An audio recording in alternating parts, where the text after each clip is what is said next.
Salam, saudara-saudari yang kekasih di dalam nama Tuhan Yesus.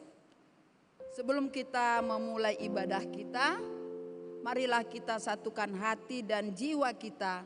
Kita berdoa di dalam hati kita masing-masing.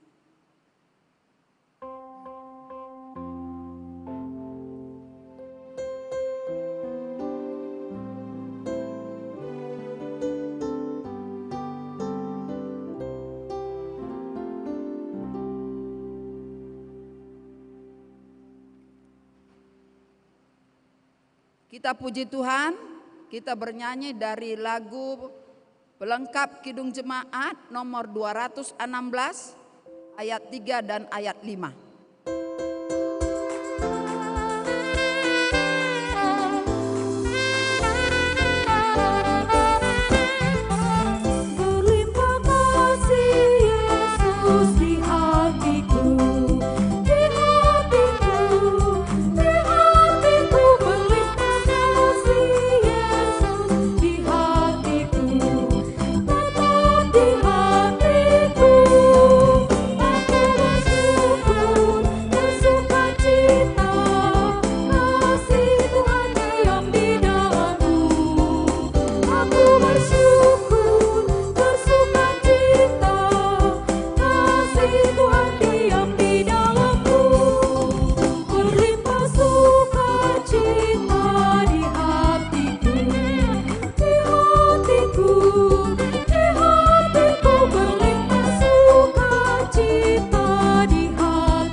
Di dalam nama Allah Bapa dan nama anaknya Tuhan Yesus Kristus dan nama Roh Kudus, Khalik langit dan bumi. Amin. Dengan Allah akan kita lakukan perbuatan-perbuatan gagah perkasa. Bangunlah, hai jiwaku, bangunlah, hai gabus dan kecapi. Aku mau membangunkan fajar, aku mau bersyukur kepadamu di antara bangsa-bangsa ya Tuhan. Aku mau bermaksmur bagimu di antara suku-suku bangsa. Haleluya.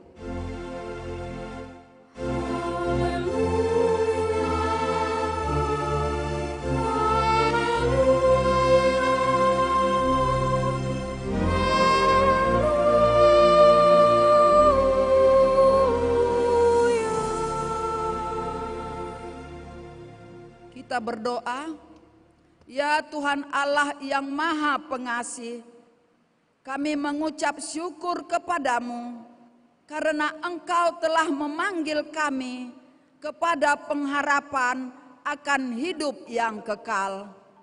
Berikanlah Roh-Mu yang kudus itu ke dalam hati kami, agar kami dapat melawan hawa nafsu kami, agar kami merindukan yang ada di sorga. Berilah kekuatan kepada kami untuk melakukan semua yang hendak menghalangi kami untuk memperoleh keselamatan. Teguhkanlah iman, pengharapan, dan kesabaran kami, agar kami menang sampai pada akhirnya, dan kami menerima mahkota kehidupan daripadamu, karena anakmu Tuhan Yesus Kristus, Tuhan dan Juru Selamat kami. Amin. Jemaat dipersilahkan duduk. Kita puji Tuhan, kita bernyanyi dari Kidung Jemaat nomor 407 ayat 2 dan ayat 4.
Marilah kita mendengarkan firman Tuhan sebagai pendahuluan khotbah pada minggu ini yang tertulis dalam Kidung Agung pasal 2 ayat 8 sampai dengan ayat 13. Kita baca secara bergantian.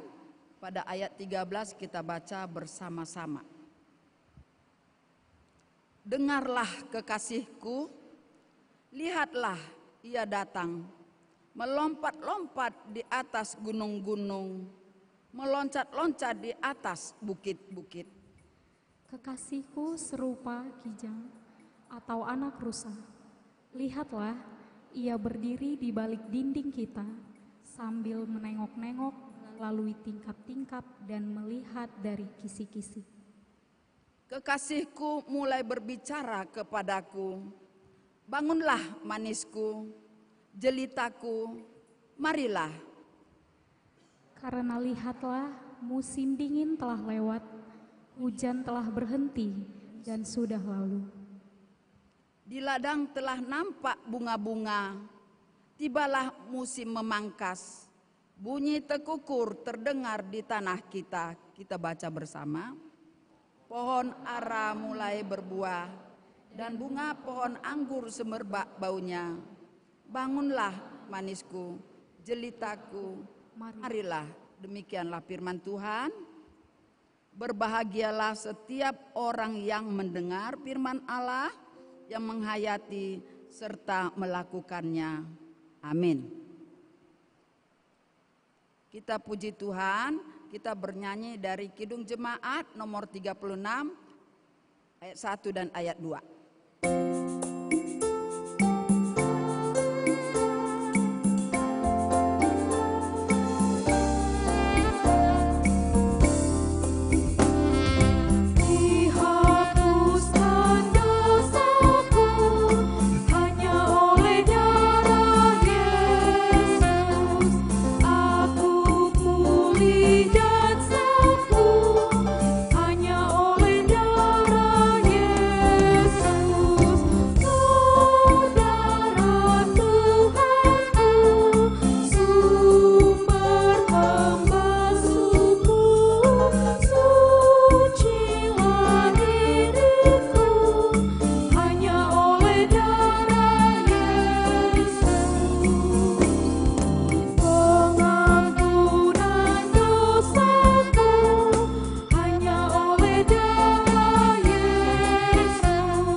Saudara yang dikasihi Tuhan Yesus, dalam perjalanan hidup kita sepanjang minggu yang lalu, tentu kita tidak luput dari berbagai kesalahan dan dosa yang kita sengaja maupun tidak sengaja terhadap saudara-saudara kita maupun di tengah keluarga yang telah menyinggung perasaan dan melukai hati mereka, terlebih kepada Tuhan. Karena itu dengan segala kerendahan hati, marilah kita mengaku dan menyesali segala dosa dan kesalahan kita di hadapan Tuhan. Marilah kita memasuki saat teduh untuk berdoa di dalam hati kita masing-masing.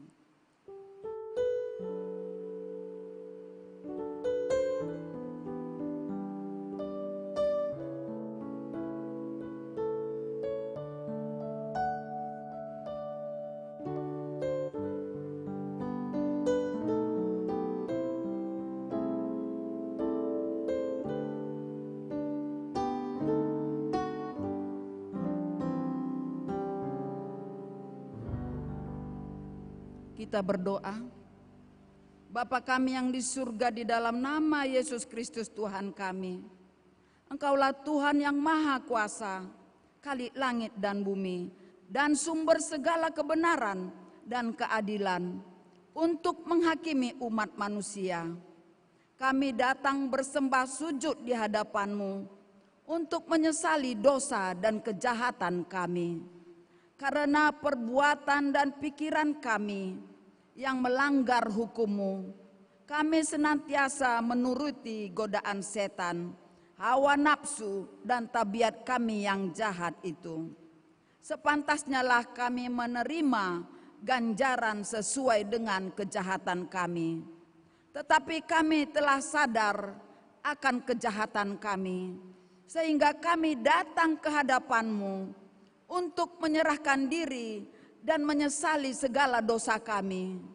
Tolong dan kasihanilah kami, ampunilah segala dosa dan kesesatan kami, dan suruhlah Roh-Mu yang kudus itu untuk menerangi pikiran dan jiwa kami, supaya kami dapat berbuat baik dan mematuhi segala kehendak-Mu di dalam kebenaran, sehingga kami beroleh hidup yang kekal di dalam pengasihan Tuhan Yesus Kristus Tuhan kami. Amin. Janji Tuhan tentang pengampunan dosa. Tuhan adalah penyayang dan pengasih, panjang sabar dan berlimpah-limpah kasih-Nya. Tidak dilakukannya kepada kita setimpal dengan kesalahan kita. Seperti Bapa sayang kepada anak-anaknya, demikianlah Tuhan sayang kepada orang yang takut akan Dia. Segala kemuliaan bagi Allah di tempat yang maha tinggi. Amin. Jemaat persilakan duduk.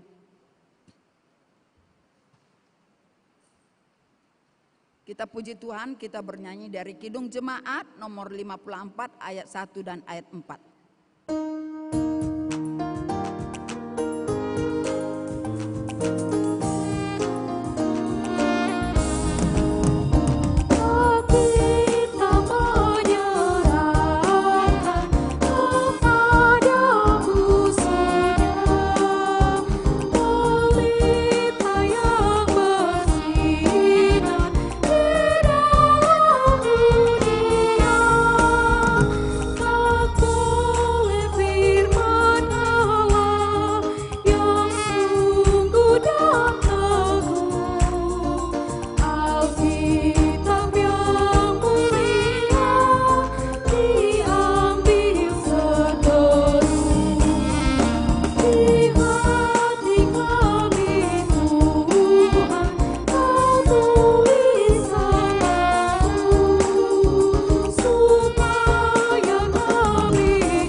Kita mendengar firman Tuhan sebagai pengganti hukum Tuhan yang diambil dari Ulangan 28 ayat 1 dan ayat 3.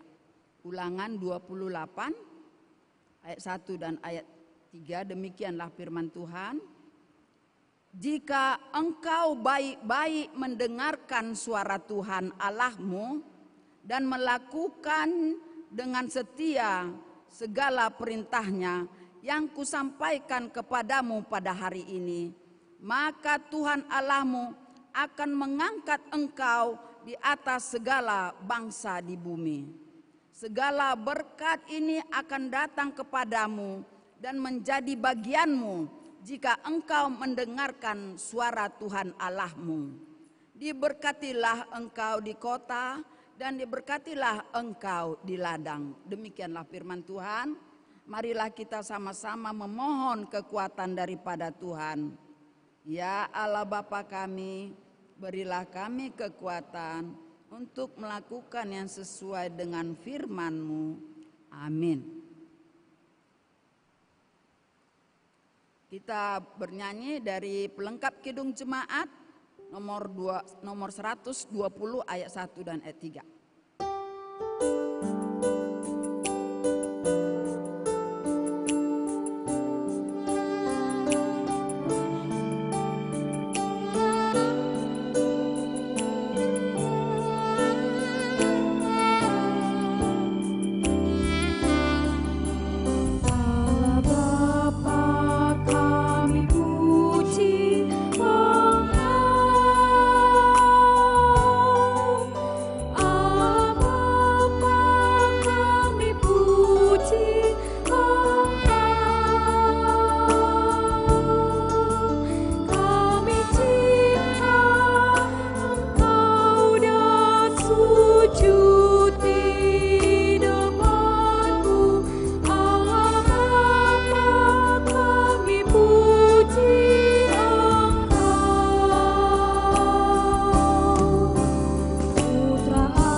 Marilah kita bersaksi mengikrarkan pengakuan iman kita bersama jemaat pada segala abad di seluruh dunia ini. Kita ucapkan bersama-sama. Aku percaya kepada Allah Bapa yang Maha Kuasa, Khalik langit dan bumi. Aku percaya kepada Yesus Kristus, Anaknya yang tunggal Tuhan kita, yang dikandung daripada Roh Kudus, lahir dari anak darah Maria, yang menderita di bawah pemerintahan Pontius Pilatus, disalibkan, mati dan dikuburkan, turun ke dalam kerajaan maut. Pada hari yang ketiga, bangkit pula dari antara orang mati, naik ke surga, duduk di sebelah kanan Allah Bapa yang Maha Kuasa, dan akan datang dari sana untuk menghakimi orang yang hidup dan yang mati. Aku percaya kepada Roh Kudus, gereja yang kudus dan am, persekutuan orang kudus, pengampunan dosa, kebangkitan daging, dan hidup yang kekal. Amin. Jemaat, persilakan duduk. Kembali kita puji Tuhan, kita bernyanyi dari pelengkap Kidung Jemaat nomor 126 ayat 1 sampai ayat 3.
Kita berdoa. Kami mengaminkan, ya Tuhan Yesus, sungguh benar dan amin, Engkau adalah Juru Selamat kami. Dan kami rindu untuk semakin menyadari bahwa siapapun kami yang hadir di gereja ini pada saat ini maupun melalui live streaming adalah umat yang telah Engkau selamatkan. Karena itu ingatkan kami, kuatkan kami selalu untuk hidup sebagai umat yang sudah diselamatkan. Untuk hidup berperilaku sebagai umat yang sudah diselamatkan. Kami tolak gangguan-gangguan konsentrasi saat firman Tuhan kami renungkan dan akan semakin kami lakukan dalam hidup kami setiap hari. Dalam nama-Mu Tuhan Yesus kami berdoa. Amin. Saudara-saudari yang dikasihi Tuhan Yesus, firman Tuhan yang menyapa kita sebagai umat yang sudah diselamatkan seperti lagu yang tadi baru kita nyanyikan pengantar khotbah dari Roma pasal 7 ayat 15 sampai yang ke-25. Demikian firman Tuhan, silakan diikuti dalam hati masing-masing. Anda bisa baca juga di handphonemu ya. Sebab apa yang aku perbuat aku tidak tahu, karena bukan apa yang aku kehendaki yang aku perbuat, tetapi apa yang aku benci itulah yang aku perbuat. Jadi jika aku berbuat apa yang tidak aku kehendaki, aku menyetujui bahwa hukum Taurat itu baik. Kalau demikian bukan aku lagi yang membuatnya, tetapi dosa yang ada di dalam aku. Sebab aku tahu bahwa di dalam aku, yaitu dalam aku sebagai manusia, tidak ada sesuatu yang baik. Sebab kehendak memang ada di dalam aku, tetapi bukan hal berbuat apa yang baik. Sebab bukan apa yang aku kehendaki yaitu yang baik yang aku perbuat, melainkan apa yang tidak aku kehendaki yaitu yang jahat yang aku perbuat. Jadi jika aku berbuat apa yang tidak aku kehendaki, maka bukan lagi aku yang memperbuatnya, tetapi dosa yang diam di dalam aku. Demikianlah aku dapati hukum ini. Jika aku menghendaki berbuat apa yang baik, yang jahat itu ada padaku. Sebab di dalam batinku aku suka akan hukum Allah. Tetapi di dalam anggota-anggota tubuhku, aku melihat hukum lain yang berjuang, melawan hukum akal budi dan membuat aku menjadi tawanan hukum dosa yang ada di dalam anggota-anggota tubuhku. Aku manusia celaka, siapakah yang akan melepaskan aku dari tubuh maut ini? Syukur kepada Allah oleh Yesus Kristus Tuhan kita. Jadi dengan akal budiku aku melayani hukum Allah, tetapi dengan tubuh insaniku aku melayani hukum dosa. Saudara-saudari yang dikasihi Yesus Tuhan, sebelum saya menyampaikan apakah gerangan pesan firman Tuhan ini ya, yang saudara-saudari memang syarat dengan ajaran dogmatis, izinkan saya menyapa kita dulu dengan pantun, dan saya senang kalau menyampaikan pantun kita selalu merespon ya. Kalau kita di sini immatutu kan begitu, di kami GKPS aimatongon, jadi jangan diam ya. Kalau ada orang Jakarta bolehlah bilang cakep, nggak apa-apa saudara-saudari ya. Tapi kesan saya ini soundnya menggaung ya, kesan saya. Apakah telingaku yang salah ya? Ada ekonya dia saudara-saudari ya. Membuat suara menjadi tabrakan. Begitupun kubacakanlah pantun yang pertama ya. Pajak sore, pasar minggu, selamat sore, selamat hari minggu. Mananya responnya saudara-saudari? Jangan diam. Mana ini orang-orang muda ini? Saya ulang sekali lagi ya, enggak sah saudara-saudari ya. Jangan kalau di pesta-pesta semangat, tuh. Begitu di gereja, saudara-saudari, kita ulang ya, saya ulang ya. Pajak sore, pasar minggu, selamat sore, selamat hari minggu. Lalu pantun yang kedua. Di Medan ada jalan Sentosa, di sana banyak penjual daging. Kalau kita hidup dalam dosa, buahnya kita hidup dalam daging. Enggak ada responnya. Yang terakhir saudara-saudari, saya enggak tahu zaman saudara-saudari sekarang ini zaman now ada enggak yang namanya yang saya sebutkan ini ya. Tapi di zaman kami orang tua kalian ini Ya saya sebut orang tua karena umurku sudah 61 tahun ya. Cuman aku merasa muda aja kalau ada di sini saudara-saudari, karena banyak orang muda ini ya menular kepada saya saudara-saudari. Ada minyak spiritus dibeli di kedai si Musa, kita adalah milik Kristus, karena itu jauhilah dosa. Tong dorang semangat. Mungkin karena panas kali ya saudara-saudari. Baiklah saudara yang dikasihi Yesus Tuhan, ada orang ahli yang mengatakan seperti ini. Apa yang kita lakukan, apa yang saudara lakukan dan saya lakukan, apa yang engkau dan saya kerjakan, itu sangat dipengaruhi oleh apa dan siapa yang mengendalikan diri kita. Kalau saudara-saudari dikendalikan oleh pikiran-pikiran yang positif, maka buahnya adalah perbuatan-perbuatan yang positif. Jika pikiranmu dikendalikan oleh pikiran-pikiran yang negatif, maka perbuatanmu, perilakumu juga akan demikian.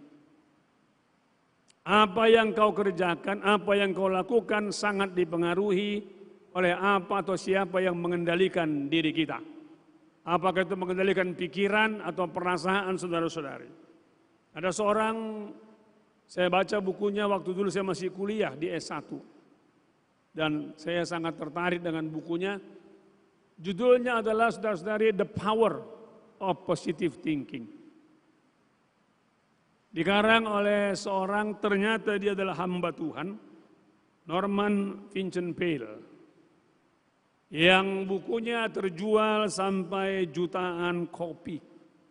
The Power of Positive Thinking.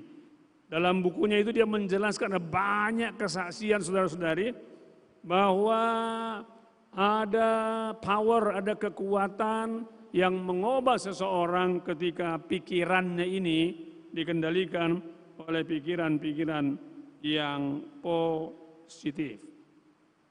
Pikiran yang positif melahirkan perbuatan-perbuatan yang baik, melahirkan perilaku-perilaku yang baik. Tapi pikiran yang negatif saudara-saudari akan melahirkan juga perilaku, tindakan, perbuatan yang negatif.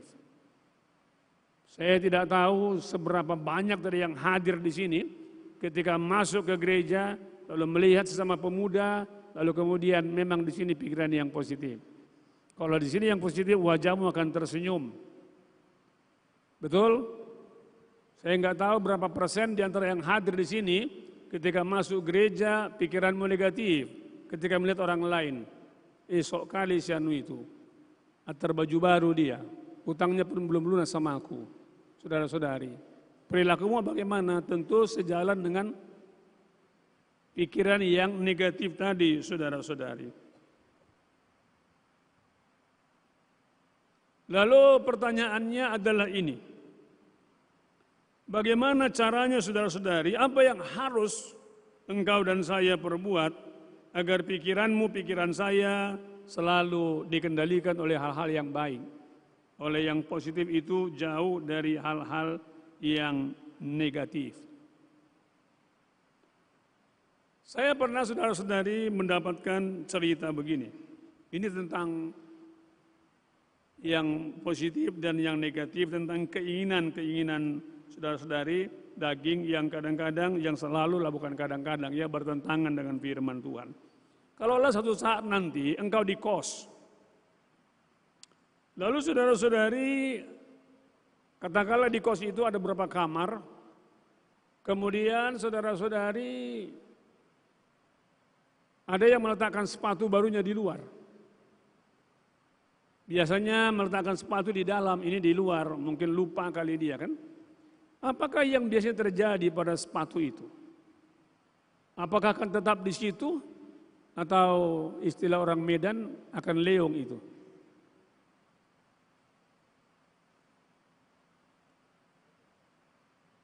Saya pernah mendengar kesaksian begitu saudara-saudari, ada seorang ya sedang kuliah, lalu dia tinggal di rumah kos, dalam kos itu ada berapa kamar dan dia letakkan sepatunya di luar.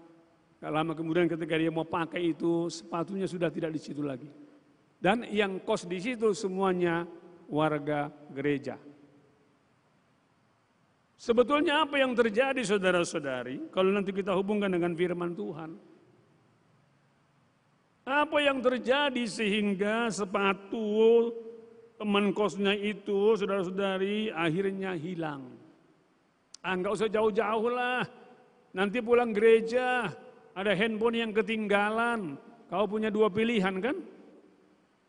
Satu, kau ambil itu, lumayan ini untuk digadikan atau dijual, buat makan malam dan lain sebagainya, atau kau kembalikan, ya, sampaikan kepada majelis. Ini tadi ada handphone yang ketinggalan. Kalau misalnya kita bikin eksperimen begitu saudara-saudari, ya seperti yang di YouTube itu kan sering sekali ada eksperimen sosial. Saudara yang dikasih Yesus Tuhan, bagi yang belajar psikologi di sini, ada seorang ahli yang sebetulnya saudara-saudara yang dia katakan bukan hal yang baru ya. Hanya diformulasikan dengan formulasi yang berbeda. Dia mengatakan begini saudara-saudari, bahwa dalam diri kita ada 3 unsur. Satu super ego. Ketika kau dengar firman Tuhan, ini super ego ini. Nilai-nilai itu super ego. Hormati ayah ibumu itu super ego. Lalu ada ego yang mengatur nanti, yang mana yang mau dikerjakan. Lalu yang berikutnya ada id, dia bilang id itu mewakili keinginan. Mewakili keinginan daging yang tidak terbatas. Dia mengatakan begini, kalau seseorang itu lebih sering untuk saudara-saudari melakukan apa yang id perintahkan, maka hidup rohaninya, imannya akan seperti iman anak-anak. Tetapi kalau dia berhasil saudara-saudari menyeimbangkan, ini bukan barang saya ini, memang enak kalau memilikinya, tapi itu bukan milik saya. Itu suara siapa? Itu suara super ego menurut dia. Sehingga terjadi ketegangan antara apa? Antara suara super ego dengan id, saudara-saudari. Ketika id yang menang, jadilah dia anak-anak Tuhan yang imannya tidak bertumbuh.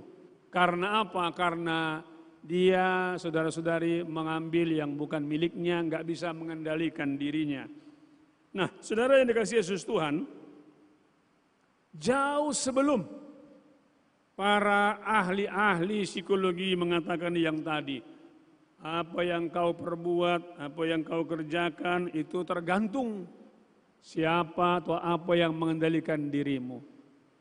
Jauh sebelum itu saudara-saudari, firman Tuhan, sudah duluan ribuan tahun yang lalu mengingatkan kita soal itu. Kita baca dulu, ada 2 ayat saudara-saudari yang berulang di situ ya. Kita lihat ayat 15. Ayat 15 mengatakan, sebab apa yang aku perbuat aku tidak tahu, karena bukan apa yang aku kehendaki yang aku perbuat, tetapi apa yang aku benci itulah yang aku perbuat. Ketika hidup saya dikendalikan saudara-saudari oleh kedagingan, itu yang terjadi. Lalu ayat 19, sebab bukan apa yang aku kehendaki, yaitu yang baik, yang aku perbuat, melainkan apa yang tidak aku kehendaki, yaitu yang jahat, yang aku perbuat. Ada ketegangan saudara-saudari antara apa? Antara melakukan kehendak Tuhan dan melakukan apa yang menjadi kehendak kita secara pribadi.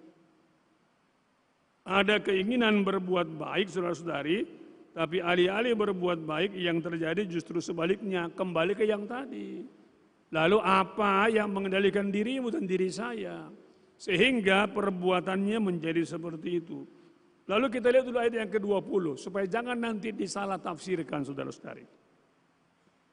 Ayat 20 mengatakan begini, jadi jika aku berbuat apa yang tidak aku kehendaki, maka bukan lagi aku yang memperbuatnya, tetapi dosa yang diam di dalam aku. Jangan Anda salah tafsirkan ayat ini ya. Jangan pula saudara-saudari kita mengkambing hitamkan dosa. Misalnya contoh, kalau ada di antara kita yang pernah mengambil yang bukan miliknya, mencuri misalnya.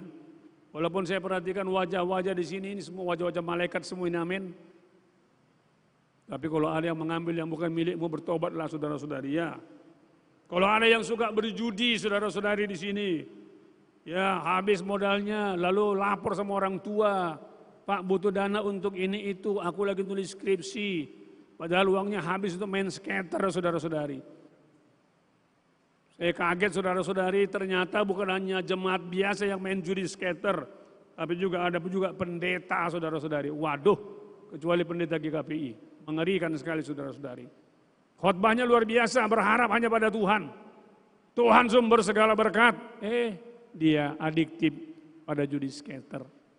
Itu sama dengan menyangkali Tuhan sumber segala-galanya. Tidak pernah orang kaya karena judi saudara-saudari. Orang kaya berhasil karena apa? Ora et labora. Sungguh-sungguh berserah, sungguh-sungguh berdoa, sungguh-sungguh bekerja keras. Anda mungkin pernah lihat di medsos, dia dapat hadiah judi, jutaan dolar saudara-saudari. Sekian lama kemudian dia menjadi jamilah, jatuh miskin lagi. Uang hantu saudara-saudari dimakan oleh setan. Jangan pula ada di antara kita di sini yang jatuh ke dosa zina, lalu kemudian ketika saudara-saudari dikonfrontasi, dia mengatakan, itu bukan perbuatan saya, tapi itu karena dosa dalam diriku. Enak kali saudara-saudari ya. Dosanya jadi kami hitamkan saudara-saudari. Walaupun menarik saudara-saudari ya, kalau diteliti lebih dalam, sebetulnya faktor-faktor apakah yang berkontribusi sehingga seseorang sebetulnya ingin berbuat baik. Tapi yang terjadi justru yang sebalik. Menyenangkan orang tua maunya dia, kenyataannya justru menyakiti hati orang tua. Beberapa waktu yang lalu saya sebagai konselor saudara-saudari mendampingi seorang klien. Anda tahu sejak usia berapa dia memberontak, melakukan perbuatan-perbuatan yang menyakiti hati orang tuanya. Sejak dia SD saudara-saudari. Nah tapi sekarang siapa tahu ada di antara saudara-saudara di sini nanti solusinya hanya satu, ya Anda harus mengampuni. Kalau nanti Anda menikah, lalu punya anak, yang pertama laki-laki, lalu doamu untuk yang kedua apa kalau hamil lagi? Normalnya yang kedua adalah kalau bisa perempuan, kan begitu. Nah sekarang bayangkan 7 mereka bersaudara, 7 atau 8 saudara-saudari, semuanya laki-laki. Termasuk klien saya ini. 2 orang tua yang sudah jelas, ada memang kakaknya perempuan 1 meninggal dunia usia 4 tahun. Lalu adik dari yang meninggal dunia laki-laki. Tentu doanya supaya sangat kencang adalah supaya saudara-saudari yang lahir terakhir ini jangan lagi laki-laki. Semua sudah jagoan. Saudara-saudari lahirlah anak yang terakhir juga laki-laki. Harapan sudah sangat besar dia perempuan saudara-saudari, tapi lahir dia laki-laki. Atau sebaliknya juga bisa. Lahir perempuan sampai 11. Saudara-saudari, biasanya mulai anak ketiga atau kedua sudah ada penolakan. Rupanya tanpa sadar si anak ini memiliki luka batin yang belum sembuh. Karena apa diharapkan perempuan lahir laki-laki. Sehingga dia mengalami penolakan saudara-saudari. Penolakan itu luka batin karena penolakan jadi pintu masuk. Untuk apa? Roh pemberontakan saudara-saudari. Makanya bayangkan sejak SD dia sudah memberontak melawan. Bisa kau bayangkan akhirnya bagaimana hidupnya kan? Semua dosa dia lakukan. Judi yes, zina ya. Apa yang enggak dilakukan? Terakhir, saudara-saudari, kecanduan drugs. Jauhlah pemuda yang hadir di sini tadi drugs ya. Karena saudara-saudari drugs itu membunuh. Karena merusak saudara-saudari jaringan di sini ya. Sehingga kalau kau sudah adiktif, sangat susah untuk bebas. Mau dimasukkan 10 kali kau ke panti rehabilitasi, kalau hatimu belum siap untuk dibaharui, saudara-saudari kau berhenti sebentar, setelah keluar kau gunakan lagi itu. Makanya panti rehab yang berhasil itu adalah kalau yang hadir di situ, yang datang di situ, memang dia mau pulih. Tapi kalau karena terpaksa saudara-saudari, nggak akan pulih itu. Nggak ada sejarahnya orang pulih tanpa keinginan motivasi dari dalam. Juga dia dimasukkan panti rehab, tetap juga saudara-saudari. Akhirnya bukan hanya pada drugs, dia juga menjadi orang yang berguru saudara-saudari. Wah, dia kemudian masuk ilmu kungfu, naga sakti. Bukan naga bonar ya, naga sakti saudara-saudari. Lalu ujian naik tingkat terakhir, disuruh bertapa. 2 hari 2 malam tidak makan. Ada 17 mereka yang bertapa saudara-saudari. 17-17-nya kemudian kerasukan roh harimau. Itu kata suhunya saudara-saudari. Tetapi yang satu hal dia bingung dan heran adalah apapun yang dia kerjakan saudara-saudari selalu gagal. Pernah kerja di perusahaan asing, gajinya besar, sebentar saudara-saudari, keluar, pernah merantau jauh, gajinya besar, sebentar saudara-saudari. Sampai usia yang ke-41 tahun, dia sudah punya anak juga, sudah menikah, dia merasa heran, kenapa hidupku begini? Kenapa aku ingin berhasil, aku ingin berbuat baik, yang terjadi justru sebaliknya. Saudara-saudari, dari pengalaman sebagai seorang konselor, 2 hal itu, saudara-saudari, menjadi pintu masuknya. Sehingga keinginan-keinginan yang baik, saudara-saudari, bukan itu yang kita kerjakan, tapi justru sebaliknya. Apa ada anak di sini yang tidak ingin menyenangkan orang tuanya? Apa ada anak di sini yang nggak ingin menghormati orang tuanya? Saya percaya nggak ada. Semua kita pengen. Semua pengen saudara-saudari. Tetapi mengapa ada juga yang mengalami kegagalan, alih-alih menyenangkan, malah justru sebaliknya. 2 faktor itu selalu saudara-saudari saya jumpai dalam klien-klien yang saya dampingi. Itu menjadi pintu masuk yang luar biasa bagi dosa saudara-saudari. Sehingga pertanyaannya berikutnya adalah, lalu apa solusinya? Agar supaya saudara-saudari, sebagaimana firman Tuhan katakan, apa yang aku kehendaki yang baik, itu yang kukerjakan, bukan justru sebaliknya. Lalu apa saudara-saudari yang menjadi solusi atas hal yang demikian? Sehingga saudara-saudari kita bisa mengatasi ketegangan antara melakukan kebaikan dan melakukan keinginan daging. Kita lihat dulu saudara-saudari ayat yang terakhir 25. Syukur kepada Allah oleh Yesus Kristus Tuhan kita. Maksudnya apa? Apa yang patut kita syukuri saudara-saudari? Dikatakan pada Rom pasal 8 ayat yang kelima, kita lihat saudara-saudari di sana ditemukan jawabannya. Sebab mereka yang hidup menurut daging, memikirkan hal-hal yang dari daging. Mereka yang hidup menurut roh, maksudnya Roh Kudus ya, memikirkan hal-hal yang dari roh. Daging ini maksudnya sarke, itu identik dengan dosa saudara-saudari.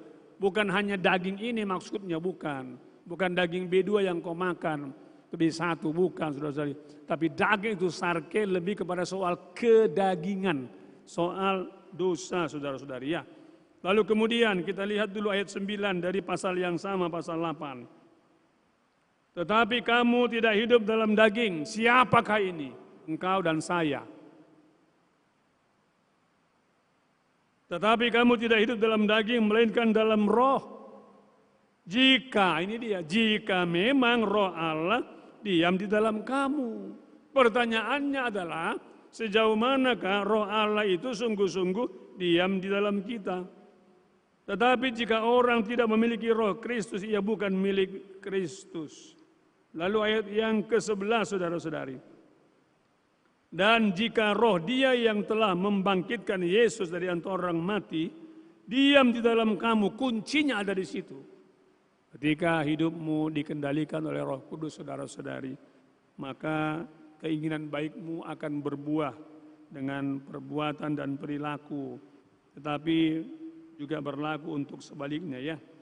Saya bacakan lagi ya. Maka ia yang telah membangkitkan Kristus Yesus dari antara orang mati akan menghidupkan juga tubuhmu yang fana ini oleh Roh-Nya yang diam di dalam kamu. Berulang-ulang saudara-saudara dikatakan bahwa kita hanya mungkin saudara-saudari melakukan apa yang baik itu jika hidup kita dipimpin oleh Roh Allah itu.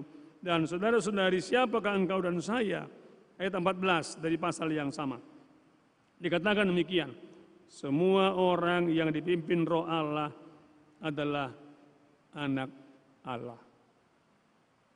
Pertanyaannya kembali ke yang tadi, siapakah yang dimampukan saudara-saudari untuk mengendalikan keinginannya yang kadang-kadang ditumpangi oleh dosa ketika engkau dan saya menyadari statusmu, status engkau dan saya sebagai anak Allah yang sudah diselamatkan itu.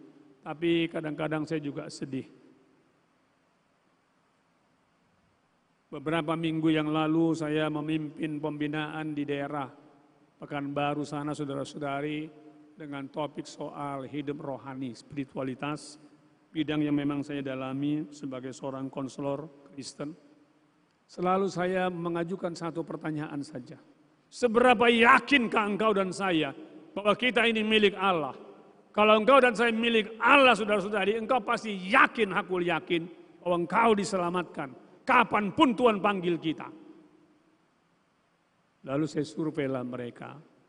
Yang hadir ada 100 lebih saudara-saudari. Lalu saya tanya, tolong dulu angkat tangan di antara kita yang hadir di sini. Siapa di antara kita kalau mati kita sekarang masuk sorga?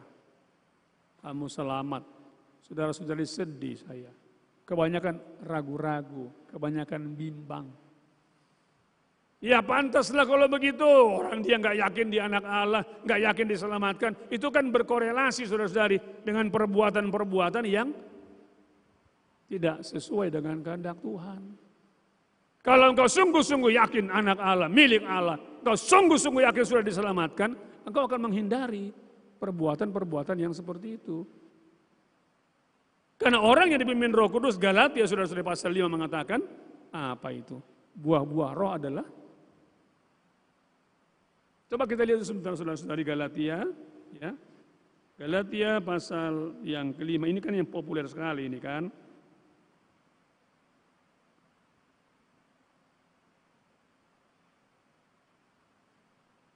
Itu mulai dari ayat 19 kan.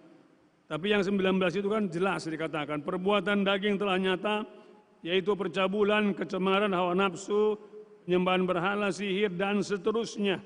Tetapi ayat 22, buah roh ialah kasih, sukacita, damai sejahtera, kesabaran, kemurahan, kebaikan, kesetiaan. Engkau dan saya akan sungguh-sungguh menjadi berkat.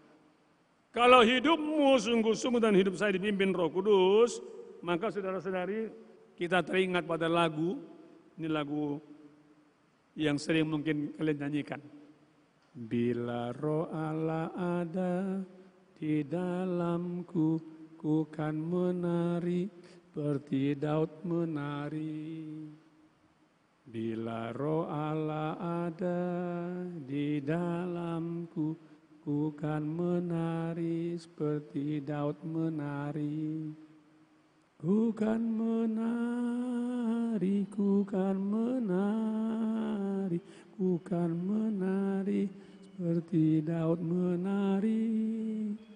Ku kan menari, ku kan menari, ku kan menari seperti Daud menari. Pesannya apa saudara-saudari?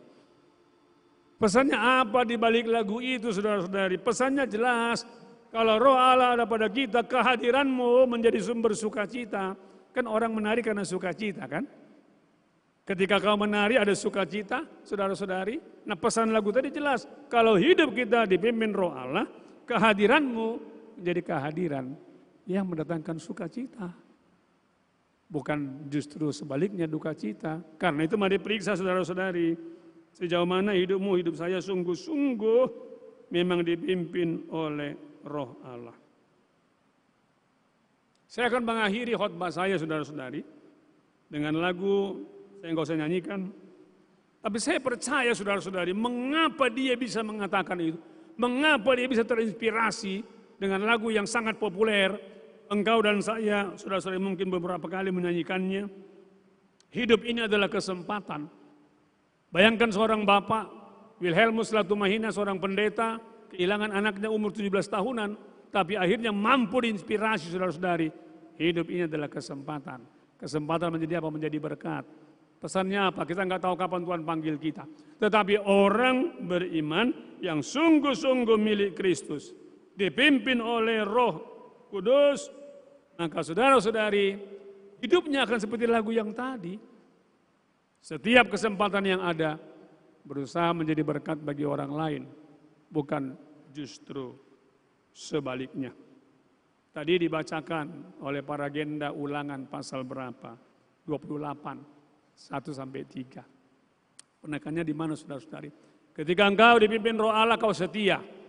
Ketika engkau dipimpin Roh Allah, engkau menjadi berkat. Orang yang setia saudara-saudari, firman Tuhan menjamin hidupmu pasti diberkati. Bukan mudah-mudahan. Walaupun bukan berarti enggak ada persoalan kan?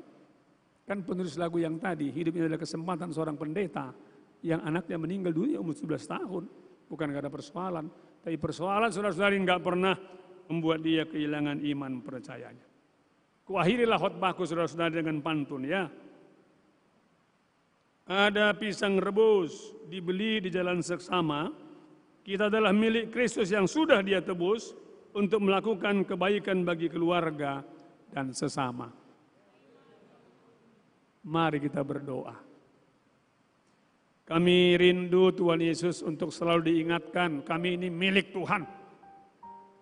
Kami rindu selalu diingatkan bahwa kalau kami milik Tuhan, Roh-Mu yang kudus itu yang memimpin kehidupan kami sehingga Tuhan Yesus segala keinginan-keinginan yang berbau dosa, perbuatan-perbuatan yang tidak sesuai dengan kehendak Tuhan, kami dimampukan untuk tidak melakukannya. Kami dimampukan untuk menghindarinya. Ketika makin jelas siapa kami, ketika makin jelas identitas kami sebagai milik Tuhan anak Allah, maka perilaku kami, perbuatan kami juga, perbuatan-perbuatan yang diterangi oleh Roh Kudus-Mu.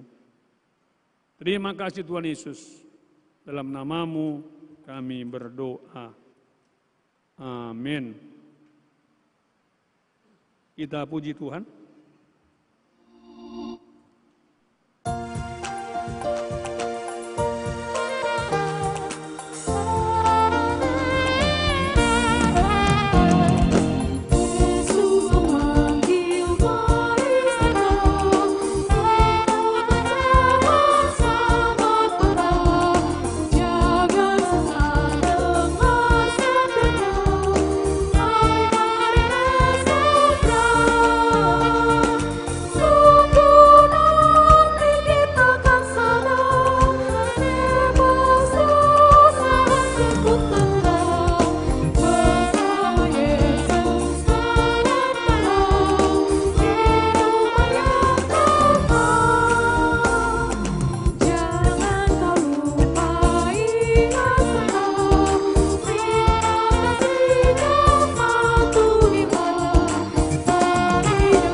Firman Tuhan yang melandasi persembahan yang akan kita kumpulkan tertulis dalam Filipi pasal 4 ayat 19. Demikian firman Tuhan.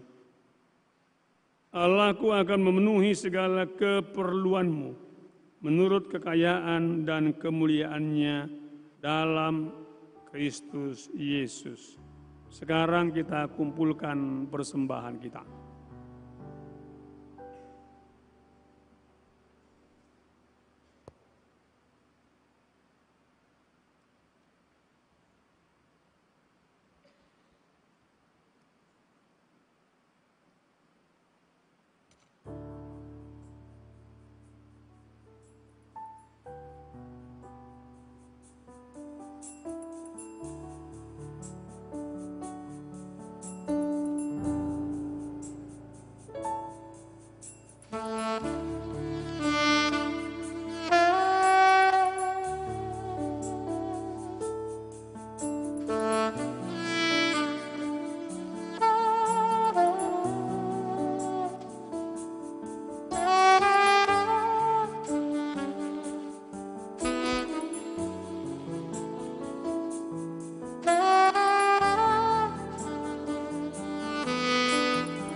Marilah kita berdoa untuk persembahan kita.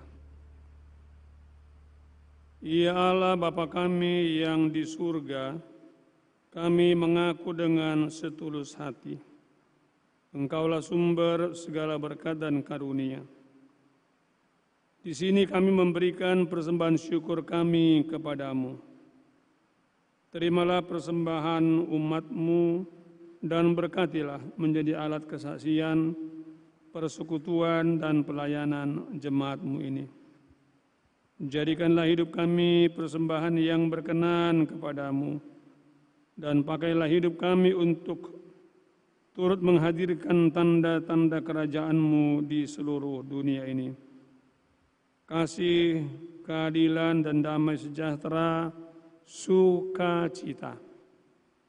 Bukalah hati kami oleh Roh Kudus-Mu, agar kami senantiasa mengucapkan syukur kepadamu di dalam nama Yesus Kristus Tuhan kami. Amin.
Bapa kami yang di surga, dikuduskanlah nama-Mu. Datanglah kerajaan-Mu, jadilah kehendak-Mu di bumi seperti di surga. Berikanlah kami pada hari ini makanan kami yang secukupnya. Dan ampunilah kami akan kesalahan kami seperti kami juga mengampuni orang yang bersalah kepada kami. Dan janganlah membawa kami ke dalam pencobaan, tetapi lepaskanlah kami daripada yang jahat.